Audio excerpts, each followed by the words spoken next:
Audiobook do livro Viciados em Si Mesmos, de Larry Crabb. Capítulo 1. Vício em si mesmo. Um exemplo. Acabei de perceber em mim um exemplo claro de uma tendência covarde. Esse exemplo fez cair uma ficha gigantesca em mim, com uma clareza incômoda. Observo que minha tendência covarde à autoproteção revela, com uma intensidade assustadora, que me sentir bem é mais importante para mim que amar bem, pelo menos em algumas ocasiões. Eis abaixo uma delas.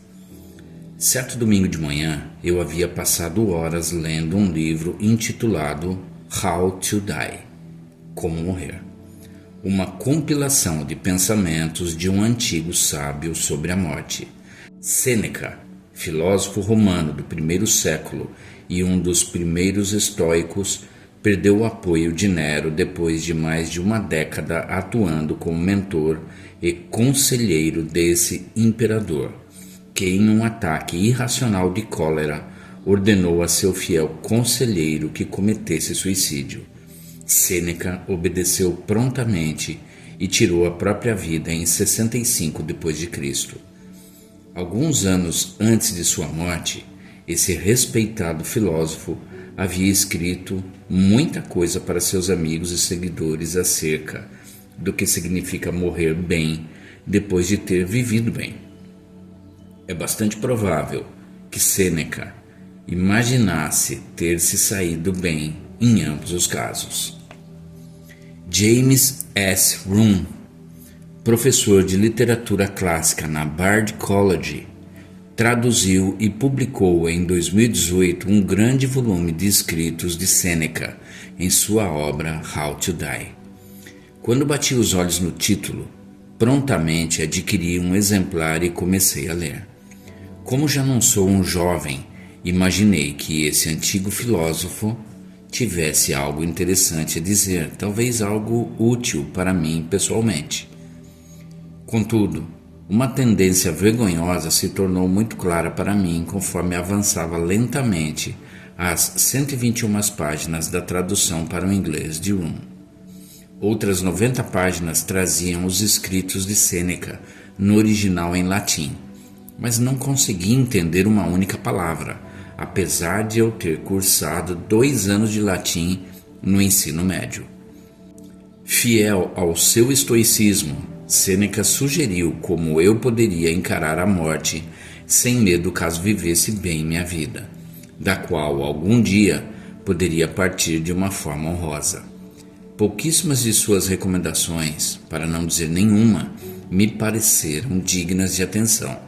Minha forte discordância de seus ensinamentos, opinião a que tenho direito, se transformou em uma arrogante presunção para com Sêneca, atitude a que não tenho direito.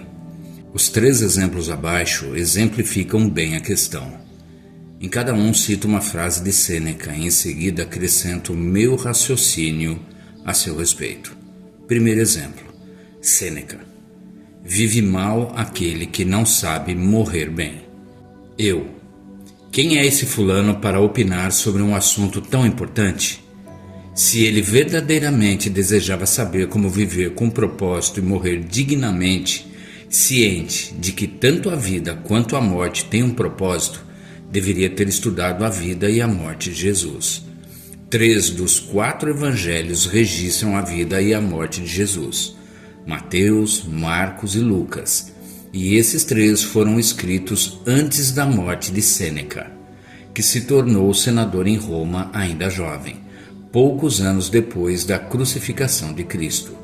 Ele provavelmente deve ter ouvido falar de Jesus.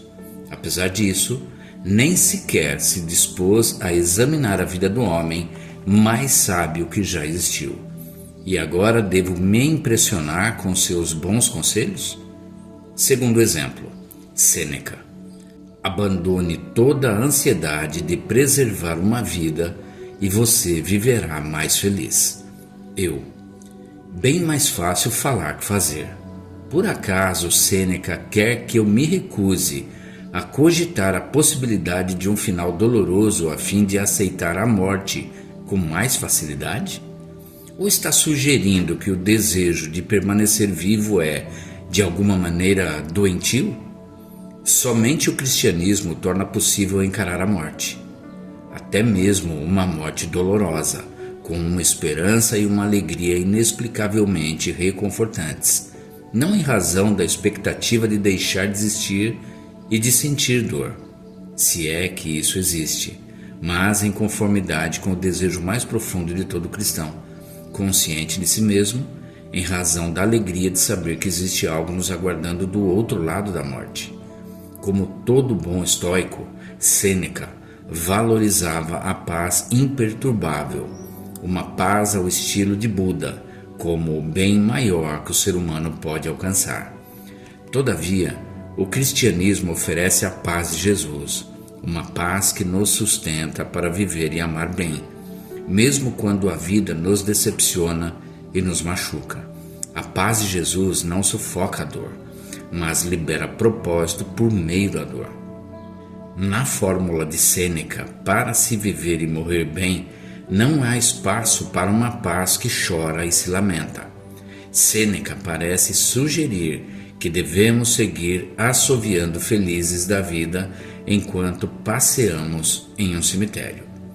Terceiro exemplo. Sêneca.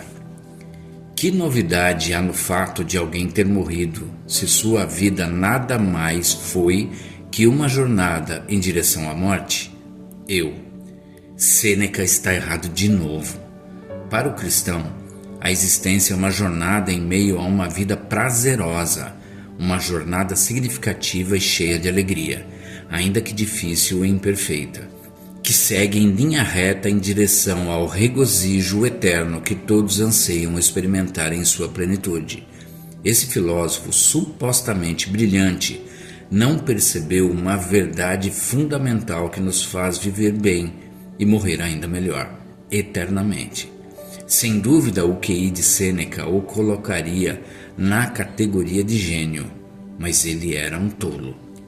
Certamente, o leitor deve ter sentido o odor da minha arrogância para com esse incrédulo e insensato, de minha atitude destituída de ao menos uma pitada de amor. Conforme lia os escritos de Sêneca, não senti nenhuma pontinha de preocupação pela alma dele. Continuo ratificando as opiniões que declarei, mas estou muito envergonhado pelo modo insensível com que as exprimi. Por que agi assim? Qual é a razão da minha atitude deplorável? Por que esse ego inflado de prazer ao declarar o que sei e que Sêneca não sabia? O que aconteceu em meu íntimo que despertou em mim uma reação totalmente não cristã contra um ser humano que Deus ama? Eis algumas sugestões pouco elaboradas. Seria meu sentimento de superioridade uma manobra defensiva, uma forma de eu me defender de alguma ameaça invisível? Estaria meu dogmatismo arrogante me protegendo de algum desconforto espiritual mais profundo que não desejo confrontar? Seria medo? Haveria em mim algum pavor alojado nas profundezas do meu íntimo? Um pavor de algo horrível que, quando cutucado, produz muita raiva? Seria essa raiva um meio perverso de eu alcançar algum sentimento bom pelo qual tanto anseio? Um pensamento incômodo. Se eu fosse o cristão verdadeiro, convicto e comprometido, que às vezes penso que sou, alguém firmemente determinado a viver para Jesus a qualquer preço, enquanto espero com paciência a vida gratuita e inteiramente paga que me aguarda quando morrer, porventura eu reagiria com tamanha arrogância a um ensinamento absolutamente equivocado? Seria eu um cristão fingido, pouco mais que mera fachada espiritual para impressionar os outros por meio de uma aparência de maturidade, enquanto desprezo todos que têm uma visão insensata da vida? Porventura, um discípulo amadurecido, um imitador convicto de Cristo, não teria grande compaixão dos incontáveis Sênecas que enxergam a vida de uma forma tão equivocada? Não me resta outra opção senão admitir uma conclusão lamentável. Existe alguma coisa muito errada com minha fé e acho que agora sei o que é. Sem dúvida, deve haver outras coisas erradas e já vislumbro a luz do Espírito brilhando com fulgor sobre minha fé distorcida durante o tempo que ainda me resta. Ninguém pode acertar sempre deste lado do céu. Contudo, existe uma falha muito grande que agora percebo em minha mente, parcialmente iluminada pelo Espírito. Sou grato por enxergá-la. É um bom presságio. Significa que ainda tenho espaço para amadurecer. O que agora reconheço em mim, uma forma específica de fé deficiente, parece suficientemente importante, preocupante e comum para me induzir a escrever. Essa é, portanto, a razão deste livro. Foi uma surpresa para mim, desde a publicação do meu último livro, When God's Ways Make No Sense, quando os caminhos de Deus não fazem sentido. Venho cogitando, com certo alívio, devo acrescentar, se em mim já não há nenhum livro que eu desejasse muito escrever. Talvez já tenha escrito todos os livros que Deus intencionava que fossem publicados com meu nome grafado na capa. Talvez seja a hora de encerrar minha carreira de escritor. Talvez seja a idade, o grande juiz de muito do que fazemos e deixamos de fazer, falando comigo. De repente, eis um desejo irresistível de refletir a respeito de uma falha no meu modo de enxergar a vida. Uma falha que duvido seja a exclusividade minha. Talvez seja algo perigosamente disseminado e amplamente ignorado na comunidade cristã. Uma deficiência, uma compreensão equivocada da jornada espiritual que se tornou comum. Essa falha, caso não reconhecida e confessada de um modo que conduza a uma admissão de culpa, ao arrependimento e à libertação, pode fazer com que muitos continuem nadando na parte rasa da piscina da fé, enquanto se imaginam, equivocadamente, nadando com toda a coragem na parte mais profunda. Em minha percepção, o que a luz reveladora do Espírito está iluminando nos recônditos mais escuros de minha vida é o que descrevo a seguir. Minha recusa em aguardar. Quero receber agora, nesta vida, tudo que Deus prometeu somente para depois, no porvir. Sei muito bem que, quando Jesus retornar, fará novas todas as coisas, mas seria pedir demais que consertasse algumas coisas antes disso? Às vezes perco a paciência com Deus. Nem sempre aprecio os planos que Ele me revela em determinados momentos de minha vida.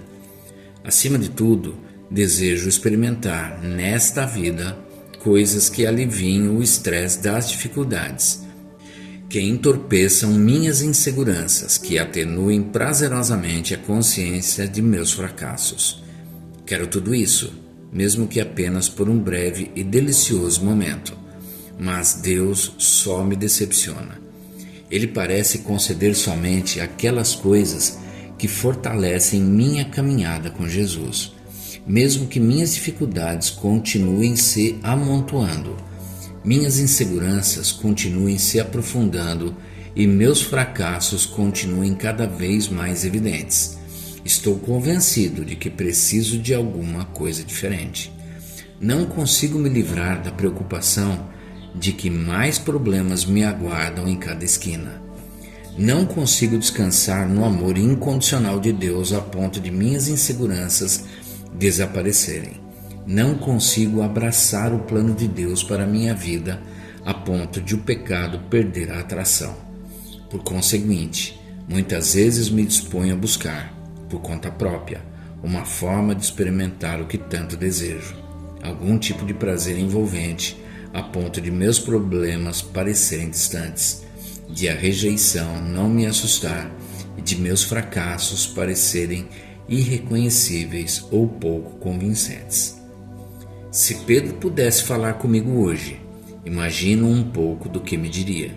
Em sua idade avançada, já próximo de sua crucificação de cabeça para baixo, Pedro escreveu uma carta para várias comunidades cristãs que passavam por dificuldades.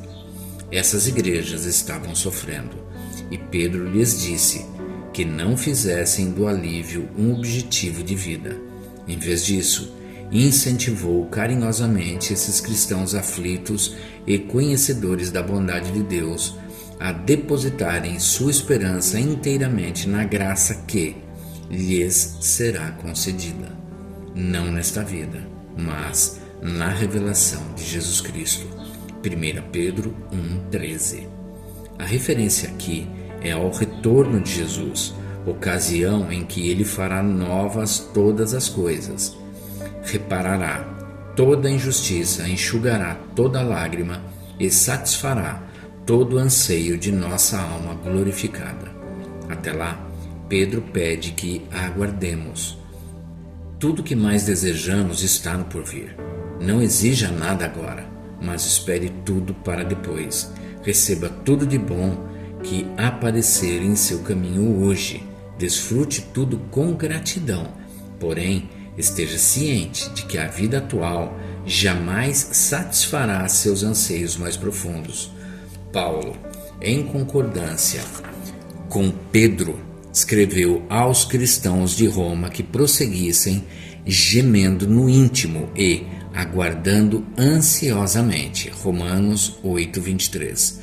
O cristão que aguarda para receber depois tudo que o coração humano mais deseja, mesmo que ainda persistam motivos para se lamentar hoje, não satisfará seu ego, conforme fiz e continuo fazendo algumas vezes, reagindo com soberba ao pensamento dos outros, seja um Sêneca, um cônjuge, uma criança, um amigo.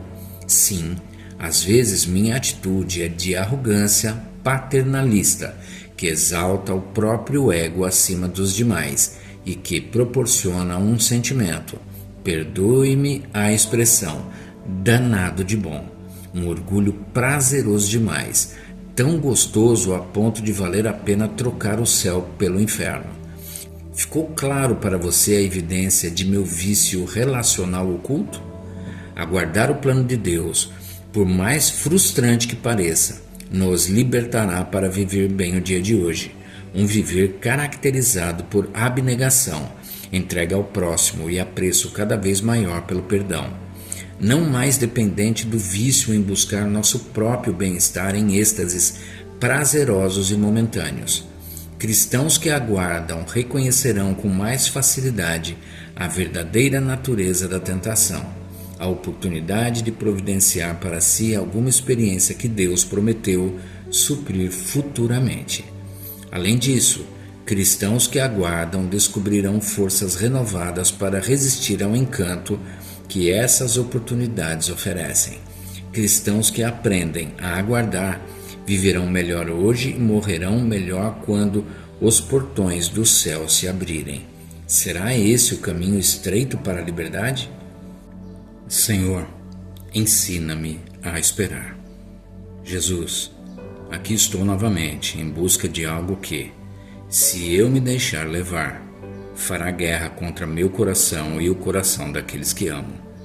Em momentos como esse, posso escolher me entregar a esse desejo transitório ou escolher te amar mais.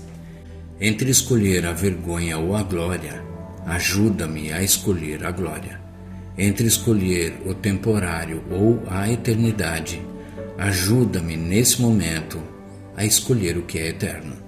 Entre escolher um prazer acessível ou o caminho árduo da cruz, dá-me graça para escolher te seguir.